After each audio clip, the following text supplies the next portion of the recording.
जय जगन्नाथ नमस्कार। मेष राशि व्यक्ति विशेष माने यही काम करंतु पड़िबो शनिकर शुभ दृष्टि। आसतु जानिबा मार्च 29 तारिख रु मीन शनिकर जोग मेष राशि रे 2.5 वर्ष शनिकर प्रभाव रहिबो एवं शुभ दृष्टि मेष राशि उपरे किभଳି रहिबो आगुआ करंतु प्रतिकार। तेबे शेष पर्यंत जानंतु। मेष राशि व्यक्ति विशेष मानकर जदि सूर्य मजबूत रुहंती सेतेबेले मेष राशि रे सूर्य मजबूत रुहंती, किंतु शनि आसिले मेष राशि कमजोर हो जाती। तेणु राशि मानक भितर मेष राशि हेउची प्रथम राशि। आध्यात्मिक क्षेत्र में बहुत उन्नति करती बा आध्यात्मिक क्षेत्र में जदि जाती तांकर बहुत उन्नति होता है। तत्सहित मेष राशि व्यक्ति माने जदि मेडिकल क्षेत्र में जाती ताले बहुत उन्नति हुए एवं मेष राशि व्यक्ति माने जदि व्यापार वाणिज्य क्षेत्र में मध्य तांकर बहुत उन्नति हुए। संचय करिवा मेष राशि बहुत कम होता है। भोग विलास हुअंती जहाँ बुझीथिबे सैया, किंतु जहाँ को भल पाइबे मन दे भल पाइबे, जहाँ को घृणा करिवे ताकू आउ अनेइबे नहीं।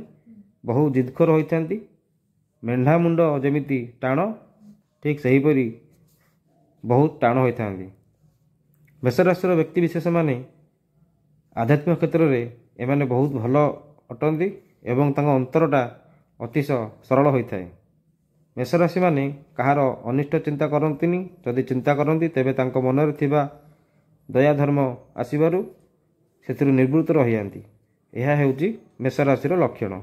तत्सहित बेकठारु ऊपर पर्यंत किछि रोग बाहारे, जेमिति आखि दृष्टि शक्ति कमी जिबा, मुंडबिंदा रहिबा, अर्ध कपाल मुंडबिंदा रहिबा, चर्मरोग जनित समस्या देखादेबा, थंडा जनित समस्या मध्य देखादेबा।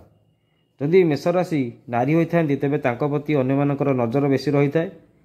एही मेष राशि व्यक्ति माने जो माने रहिछंती मार्च 29 रे मीन शनि जोग रहिछि, तेबे कौन करिवे, कौन कले मिलिबो शुभफल एवं किपरि पाइबे शुभफल मन रखंतु। लाल रंगर रुमाल आगरू सबुबेले पाखरे रखंतु।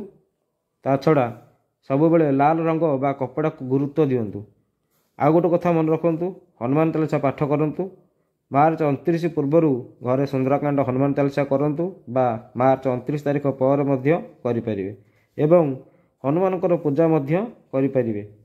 घरु बाहरी जुआड़े जाउछंती गुड़ टिके खाइकी जाआंतु, जहाँ अतिशय शुभ होता है। दुर्घटना जनित समस्या आपन को रक्षा होता है। हनुमान को प्रार्थना करी बाहर को जाआंतु, देखिबे आपनकर शुभ हेबो। जय जगन्नाथ।